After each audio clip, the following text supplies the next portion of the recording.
Hi, my name is Todd Leonard. And my name is Herb Montgomery, and we're just talking. We got a thumb button we'd like you to click. We got a subscribe button we'd really like you to click. And there's a bell icon. It's not as important, but if you'd like to click that too, that would be great. And that'll keep you in touch with us, and hopefully it maybe helps us get a little more audience to grow from 25 to 27. Thank you for your help. So, if you're new to this channel, each week Todd, Leonard, and I take a moment to talk about the upcoming weekend's lectionary reading from the Gospels. And we are attempting to have a conversation on those readings in the context of love and inclusion and social justice. And our hope is that our conversation, our talking, will be just talking, as in justice, but that also something we might say during this time would inspire you along with us to do more than just talking. So, Todd, what passage are we looking at this week? We will attempt to just talk about Mark chapter 13, verses 1 through 8, where Jesus and his disciples talk about what to them sounds like the end of things. The end of the world for them. Mm-hmm. Yeah. So, I mean, there's all kinds of places we could start from. I have a couple things here that jump out at me. But I think also related to all this, the most common discussion around this passage and passages like this in the Gospels is the dating of them when they were written. You Mm-hmm. know, most scholars say that they were written. Those that say it was before say it must be in the during the events leading right up to the destruction of Jerusalem in 70 CE. But a lot of scholars also say that it was post the destruction of 70 CE, like after the fact, looking back at it, trying to make sense out of it. Mm-hmm. I've never asked you this question, Todd, and maybe I shouldn't ask you this in public on camera. But where do you land on that? Do you think this part of Mark was written before or after? Do you Oh, have an I'm opinion on this? I'm generally, yeah. I mean, if see, this is the good thing is I'm not employed by You're a not. church denomination anymore, so who cares? Um, I generally side on those things where the Bible's typically not predictive. It's usually writing, After the looking back. fact. Yeah. Okay. That's where I Hmm. land too on this passage is that for me, there's more evidence on this was written after the fact, Hmm. looking backwards, trying to make sense out of it, which provides, if that's where you land, I mean, either one would work for this Hmm. because it's either in the wake of in the immediate, context of the events that are taking place or just after them. But if it's in the immediate context just after them, man, there's a lot here that is applicable to how so many of us are feeling right now in the immediate wake of the gut punch of the election last week. Oh, was that not good for you, Herb? Oh, thanks, Todd. I appreciate the Just humor. okay. That caught me off guard. I'm sorry. Please, that's good to know. Helps me helps me know how to talk to you. I'm sorry. Okay. Please continue. No, come on, dude. I mean, I don't want to compare the events of this verse to the events of last week. Um, I Why mean, of not? course, the events that they were going through with this passage were so much more devastating. We just have the hints of it right now in our situation, but they had just watched their entire world end. They had just watched their entire way of life end. Their temple had been destroyed. Mm-hmm. Rome had come in. They're at the tail end of a Jewish Roman war that ended catastrophically for the Jewish people with Rome's heavy handed response. Well, and to back up just a little bit, remind us about the Poor People's Revolution, and Sure. so there So, had been some hope for a short period of time, and then since saw what happened And after man, that. that's so applicable too. This is so painful, even to use these kinds of terms. We Mm, had, I mean, short term hope followed by deep disappointment and devastation. mm, I mean, just that sentence itself, I don't know if that's going to mm-hmm, resonate with anyone else out there this week. mm-hmm, But man, that resonates with me right now. But yeah, so they had the economic exploitation of the poor through the temple state, which was not Judaism, not equated with Judaism. It was an extension of the Roman Empire. It was the Roman Empire using symbols of Judaism just to promote the Roman agenda, mm-hmm, mm-hmm. right? And so Right. you had the exploitation of the poor. Well, finally, the poor had enough. Injustice is always unsustainable long term. And there was what we call the poor people, well, what historians call the poor people's revolt in the mid 60s, late 60s there in Jerusalem. And what the revolutionaries and the liberationists did was they overtook the temple. You can find all this in Josephus. They overran the temple. They drove out the high priest and the temple officers and all the representatives of Rome. And they took the temple debt records, because I mean, think of the temple not as a religious center as much as the capital of the state, Mm-hmm, the mm-hmm, Jewish state, and all of the debt. It was the banking system as well. So mm-hmm, all of the debt records were kept there. Who owed what? The first thing that the revolutionaries did when they overtook the temple was to take all the debt records and force a year of Jubilee. They threw them into the fire and burned them so there'd mm. be no more record of everyone was, all debts are now canceled, right? Yeah. And so, and they were so successful in this, in their hubris, they thought, let's liberate ourselves not just from Jerusalem's autocracy and the temple states power figures, figureheads, power structure as an extension of Rome. Let's liberate ourselves from Rome itself. And Mm, so they launched the Jewish-Roman War that lasted from 66 to 69. It ended in 69, but then Rome came in 70 and just destroyed the temple. There was another revolution like that in the 130s and 135. Rome again came in, and this time there was no temple to destroy. They just destroyed the entire city of Jerusalem, razed it to the mm, ground, and forbid Jews from ever entering Jerusalem again. mm, So, all of this is the context of what we're looking at this week, where mm-hmm, Jesus, on the tail end of last week, talking about how you were exploiting the widows and the story of the widows' mites and the damage that this system was doing. Jesus looks at the temple and says, yeah, these aren't great buildings. Not one of stone will be left on another.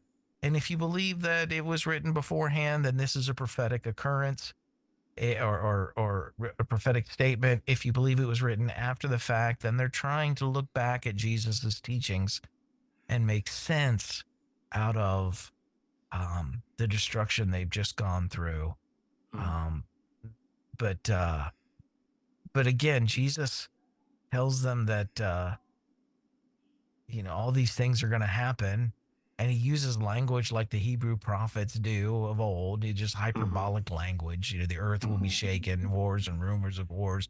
The world will look like it's coming to an end. And I want to talk about this before we end tonight. But the last part of this phrase um, is, it ends with that sentence: This is not the end. That these are the beginning of birth pains. Mm-hmm. When we're experiencing pain and loss and feeling like the world is ending, the world as we know it is over, somehow the author of Mark had the hope to spin this as, yes, painful, but it could be pain that gives birth to something new and beautiful rather than the end. And Mm-hmm. that's a hard pill for me to swallow right now. Mm-hmm. Um, but yeah, And that's just an overview. yeah, and I think what you're again, you're looking at the setting, the time, the place, the people, and everything that Mark is referring to, and you are looking at a despondent, broken people. You are looking at people who are crushed. Um, And so they are in the pit and they don't see any way out. That's right. That's what they're seeing. And so this is, After having such high hopes. yeah, that's right. I mean, they saw it looked like there was some movement in the right direction, and then just to see it absolutely not only just return to status quo, but actually go to a place they could have never imagined. And and again, for people of Jewish heritage to see, even with everything that had been corrupted about it and everything that had been uh, roped into the Roman political system, still to see your temple destroyed is a Devastating. soul crushing. And to make any, to make a comparison to if we were to see institutional buildings in Washington D.C. destroyed, despite the fact that we know how much corruption there is within the halls of these great institutional buildings of our country, there would be within us as Americans something deeply crushed if we still saw our Capitol or our White House or our Washington Monument razed to the ground. Right. It would break Or our the hearts. Capitol stormed or something like that. I mean, if that were to ever happen, I mean, I just don't see how something like that would ever come about. But yes, that would be crushing if something like that happened, and And hopefully and it would. and I want to Sorry, I zero was just going to into. make a snarky comment, but you No, it's broke in okay. and stopped me. Go I'm ahead. sorry. Go ahead. I didn't mean to interrupt you, Todd. Not at all. It was going to be a waste of airspace. Please continue. I want to zero in on what you're saying there, that dichotomy of corruption versus still experiencing disappointment. Um, a lot there's a tendency within Christianity that wants to stay non-political, to make Jesus a purely religious figure, and to make him not about politics, not about economics, not about any of those things. And when we do that, and then we bump into passages like we have this week, Jesus is repeatedly characterized in the Gospel of Mark and all the Gospels really as being anti temple. And if he's Hmm. just a religious figure, then what that sounds like is that he's anti Judaism, Hmm. because the temple can only then be understood through a religious lens, right? He's Hmm. against his own religion of Judaism. And And I to be think if, fair, when Christians emphasize the Gospel of John, this is of course we would like to jump on the Gospel of John and bash the Gospel of John. You and I, that's one of our things we like to do.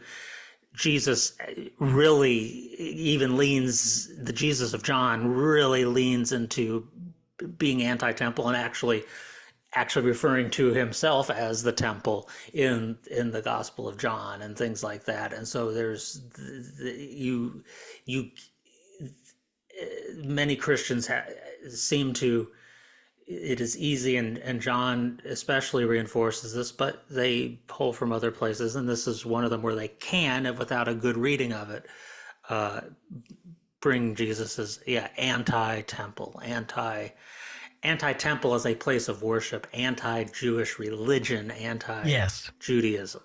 which quickly evolves into anti Semitism. Right.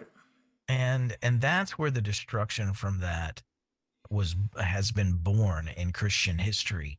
Um, if Jesus is more than a religious figure, if he's also a political and economic figure, then Jesus, remember, Jesus wasn't a Christian. Yes, his followers started the Christian religion, but Jesus himself was never anti Jewish and anti Judaism. No. He wasn't against his own religion.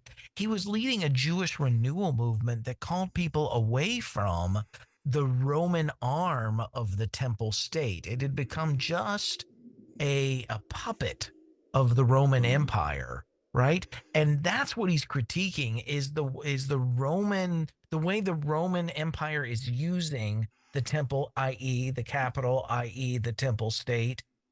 They were the ones that had established the high priesthood. They were the ones that selected who was going to be high priest when they were selected from time to time. it, what Jesus is against is not his own Jewishness. He was leading people back to the the uh, the justice teachings of the Torah. He wasn't anti-Moses. He was a faithful Jewish man, Right. and not against the religion of his own community and own society and his own culture. At the same time, he's critiquing the power brokers and the Right. propagandists and the Right. conduits of the Roman Empire. The reason he's so anti-temple in the Gospels is not anti-Judaism or anti-Jewishness. He's anti-Roman co-option of the temple and what the temple had become. And I think this is important because even in the Gospel of Thomas, Jesus is anti-temple. And if we're not careful with that, will think that Jesus is anti-Judaism too. Hmm. In Acts 6:13 through 14, this was one of the ways they twisted Jesus's critique of power, his speaking truths to power. This is one of the ways they twisted his words, and they said they produced false witnesses who testified, "This fellow never stopped speaking against this holy place," there's the temple, Hmm. "and against the law," which Jesus didn't do. He No. never did, not in the stories at least. "For we have heard him say that this Jesus of Nazareth will destroy this place and change the customs Moses handed down to us." And so, one of the ways they delegitimized Jesus's critique of the temple is that Jesus's enemies began to accuse his anti-temple Hmm. speak Hmm. as being against Moses, against the law, against Hmm. Jewishness, against Judaism. And even in the Gospels, that's painted, or at least in the book of Acts, that's painted as a tactic used by his enemies to delegitimize him. Right. Because if Jesus's critique of the temple state, if it continued with the populist momentum that it was gaining, it was going to produce political problems for them. I mean, that's when he went in and cleansed the temple and all, overturned the money tables and all that stuff. You've got all that context. But again, I think it's important for us to just state clearly that Jesus was not anti-Judaism, nor should Christians be. Correct. And and I and the only reason why why they were able to twist Jesus' words is because in order to condemn the corruption of the Roman power system, he had to corrupt where it had infected Judaism. And it had infected Judaism in the religious cultic practices and the cultic governing system of Judaism. That doesn't mean he was anti-Judaism. He is a reformer. He is trying to be a reformer in line with the Hebrew prophets of Judaism, and trying to extricate the temple, the government system, the the the religion of Judaism, the politics of Judaism from Roman corruption, and to Correct. bring it in line with the prophetic tradition of Judaism. He is not trying to run away from Judaism. He is trying to restore it to, I don't like the word pure, but a consistently prophetic Mm, Judaism mm. that we've seen in the past. And so I think so. A It's a more economically just Judaism. yes, yes, and so it's a religio political Mm-mm. reform movement that Jesus is doing, because by necessity the religion had to be reformed because of its infection of because it had been infected We, with the Roman corruption. So we think it so. had to be addressed. Yes, we And think so categorically about all these things as far as religion, politics, economics, social issues. We think of all these things as categories, mhm, right?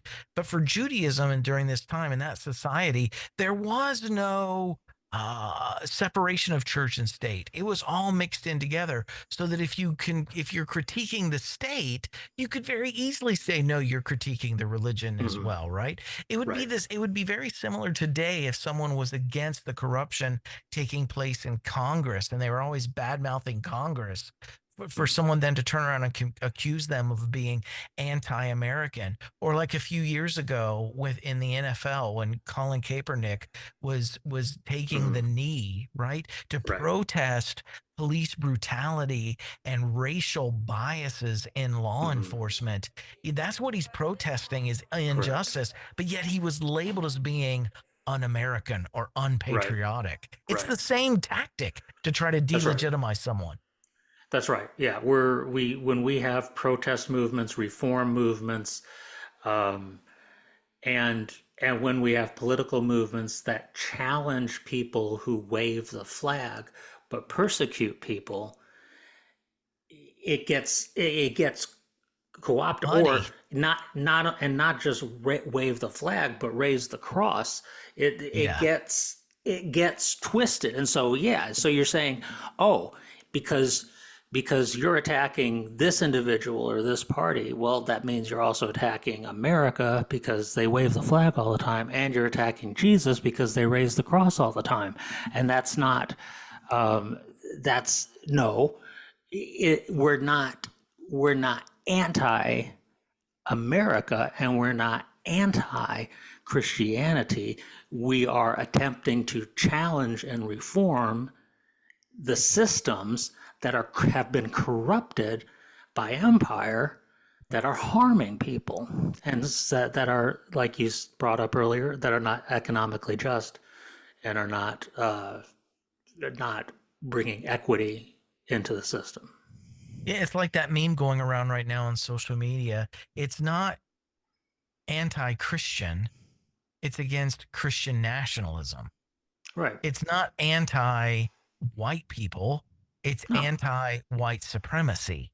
Right. It's not anti American, it's anti-nationalism. It's not anti-men, it's anti-patriarchy. There's Yep. all these things. The same tactic is used in almost every justice movement there is, to say, oh, what these people are really against is this over here that Right. nobody's against, that nobody would No. agree with that. No. Yeah. This is just, and you have to, if you are on the side of the reform movement, you have to continue to speak the truth, not be defensive, and you have to continue to move forward, and in love, in the economy of love and truth and um, uh, justice, and what what's the term I want to use? Um, Aggressive passion for the marginalized, that you continue to push the agenda, and saying, you can name it what it wants. You can say what you want to. I'm coming in love. I'm coming in love for this person, for that person. I'm coming in love. And I'm saying what I'm saying, not because I hate you, and not because I hate this institution or this religion, but Because you because love it. I love it, and I want it to be loving towards these people. But if I was un-American, I wouldn't be trying to change it.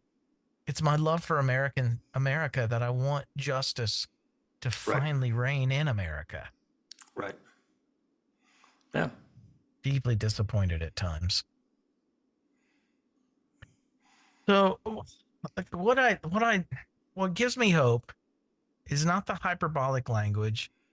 It resonates with me that they were wrestling with short-term hope followed by devastation and disappointment. That resonates right now.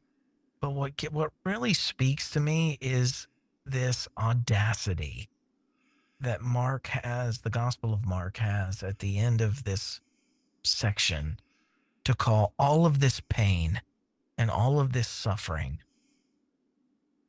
the beginning of birth pains.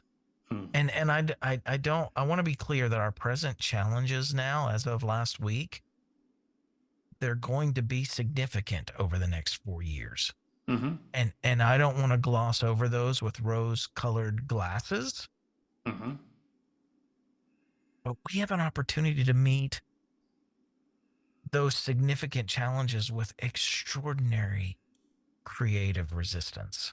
Mm-hmm. And I was listening to Heather Cox Richardson, is that her name? Sounds This right. week. Um, and if anybody's not following her, she's a history professor that has so much to say, especially right now in America's history. Um, but she was talking about how in 2016 we were all unprepared, right? We were all kind of caught off guard. We didn't know what it was going to look like. But from 2016 to 2020, there was a lot of organizing that came into being, that was birthed into Yep. existence, right? Mm-hmm. And those communities of resistance are still there, and they're even so stronger today than they were back then. So even though Mm-hmm. the challenge is going to be greater this time, the resistance with which we meet those challenges is also not the same as it was back then either. We have evolved, we have grown, and as challenging and disappointing and painful as all of this is,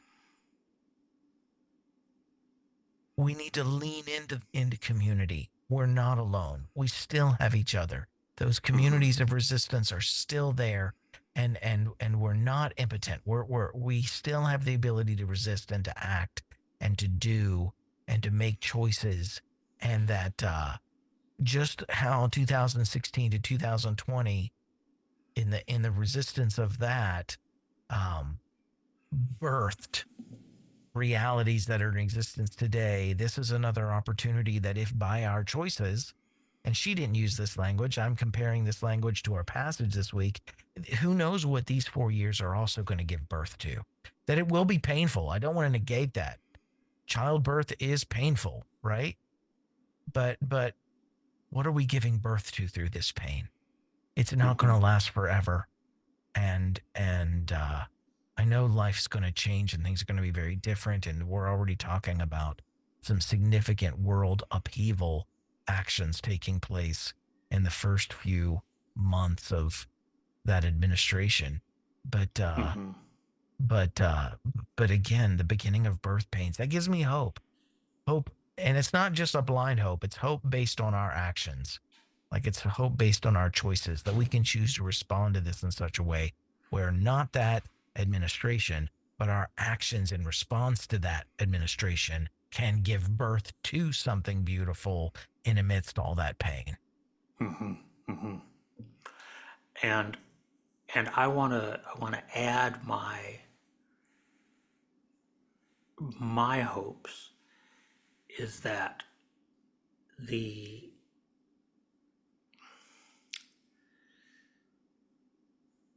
the line in the sand, black and white demarcation between the parties and the voters will become much more gray in the middle as things go along, because if the actions of those of the opposition party behave towards the electorate in love, and those in the party in power overstep, which I believe they will, They always have. that there will that for some people they will see where they haven't seen before. And I know for a lot of people in opposition, they say, what else did you need to see? I know, but I still believe Um, I still believe there is just in the people who chose the demographics of who voted the way they did this time is very interesting. It's And that disheartening. and that has to be that tells me there is room for repentance and coming back. And I think that will happen I think we in need to time. hold space for those people and not write them off. I agree with you. Yes. I was watching an interview today of a gentleman with a South American Latin background culturally, um, and how he voted for Trump, but was quite sure that Trump was not going to deport family oriented immigrants, Right. documented or undocumented. Right. Family oriented immigrants was the language he used. Mm-hmm. And Stephen Miller has been appointed, Mm-hmm. and I've already forgot the name, but the other gentleman Mm-hmm. who's Who been is ICE? appointed, Who's going to be the yes, borders are? Mm-hmm. yeah, exactly. The borders are, Mm-hmm. and someone will have to put in the comments his name, but both. Well, first of all, Stephen Miller is not going to. He's not going to stop at illegal immigrants. He wants America to be white America. He's a white nationalist, right? So he wants it all to be for Americans only. And that's Nazi terminology, but America only, that type of stuff. But the other guy said the way you keep families together in deporting illegal or undocumented, rather, I'm using undocumented. He used illegal. The way that you keep families together when you're um, deporting undocumented immigrants is to make their documented immigrant families leave with them. But that's not, I just think people don't realize yet how much they've hurt themselves. Mm-hmm. I agree. It, it it And is when it that is comes to, when that becomes clear, yes. I hope, I don't want to predict, but I would hope Mm-hmm. that they would join the resistance. Mm-hmm. That's where I hope because and so I because I think and that's why I too love the language of birth pains. I love that in the midst of rubble and chaos that life still emerges. That that that creativity that creative power of life still burns within us, and that cannot be taken. There's something so, and whether you want to chalk it up to god-given life force or you want to chalk it up to evolutionary uh, survival drive, or both of those things working together, whatever it is, we are so hell bent on making it and getting beyond whatever we're currently going through. Life is stronger than death. Life is stronger than death. That's what one of those things that Jesus keeps speaking to in the midst as a prophetic voice. He keeps telling people in the margins on the outside where life is coming that will take you from this place, this death place, to a better place. And so even if this is written post Jesus and it's as a story that's attributed to Jesus, and we don't know whether or not Jesus actually wrote these things, it is very much within the tradition of Jesus that Jesus would be saying, no, even in the midst of this, there is there is resurrection. Even in the midst of this, new life comes. We are birthing new things to come out of this. So don't despair. Be resilient. And I can't help but also notice in the wake of all of the rights for women that have been taken away, that have been removed. And I want to say this, acknowledging that there are more than two genders, and knowing, and I want to say this in as much sensitivity to my own feminism, even that, and I'm grappling with the words. This, that's dated here. I get the time and context in which it was written, but there's also part of this by likening whatever this is to giving birth. There's something so anti-toxic masculinity about Mm-hmm. even using that kind of language Mm-hmm. to embrace our collective actions as a group, that we are together giving birth to something. And as painful as it is, and it is painful, it's Yes. giving birth, it's giving life. And that even challenges, toxic masculine biases to use that kind of language. Listen, men can't cut it at when things get the most difficult. You need a woman who can get you through the toughest times. And birth pains, there's not much more difficult than going through labor and delivery. Um, and you and I, Herb, cannot. Uh, uh, I agree with that. can You and I cannot. We cannot. have no clue. You and I have And no clue.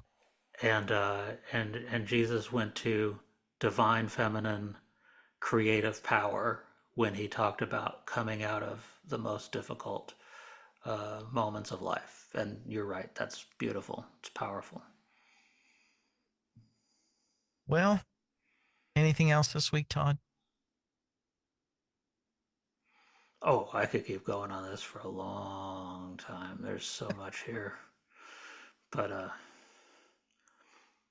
we'll we'll leave the rest for our loyal audience to work through and add uh, your own thoughts and ideas too. And we'd love to see your comments, by the way. Just don't forget that we would love to hear feedback and your own contributions to what we're saying and pushback as well. We'd love to have all that. And if you are clergy out there and you're having to speak on this passage this weekend, um, I just want to encourage you that there's a lot of your parishioners out there that are looking for you to say something relevant on the recent events, that they're looking for a reason to hang on, that right now Christianity's in the balance too, and that those that are silent on this and those that or speak positively even on all this, that there are members there that are looking for something different than that. And so I just want to encourage you to do whatever you feel comfortable doing, but also it's okay to take a courageous stand in your congregation, and make bold statements too. Mm-hmm. Yeah. More power to you for that. Yeah. Todd, tell us about your coaching site again. Yeah, tjlcc.com. If you or someone you know would benefit from having somebody to talk to about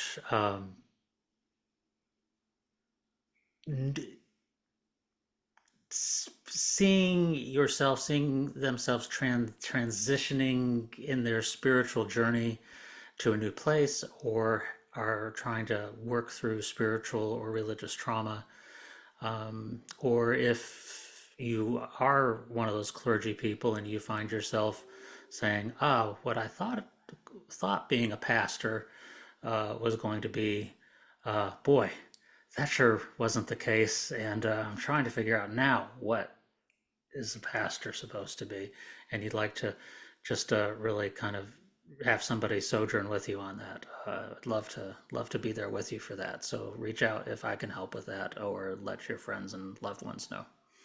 Herb, tell us about Renewed Heart. So renewedheartministries.com. You can find all of our resources there. Renewed Heart Ministries is the ministry behind this program, and all of our resources are free. And in saying that, we are dependent, therefore, on the contributions of our supporters. So I just want to say thank you to all of our supporters out there. And if you would like to join them in supporting Renewed Heart Ministries work, all donations from now to the end of the year are being matched dollar for dollar, so you can make your support go twice as far. And there's some other end of the year things, events that are taking place. You can find all of those there at renewedheartministries.com. All right. Well, we wish all of you a great week. Uh, we wish you courage, resiliency, uh, and hope. Mm. And Yeah. thank you for the ways that you continue to create and bring life into your neighborhoods, into your congregations, into your families. Uh, Life Yeah. always wins. And we thank you that you're a part of that life giving work. Yeah. Keep showing up in your community. You're needed right now more than ever. We'll see you guys soon.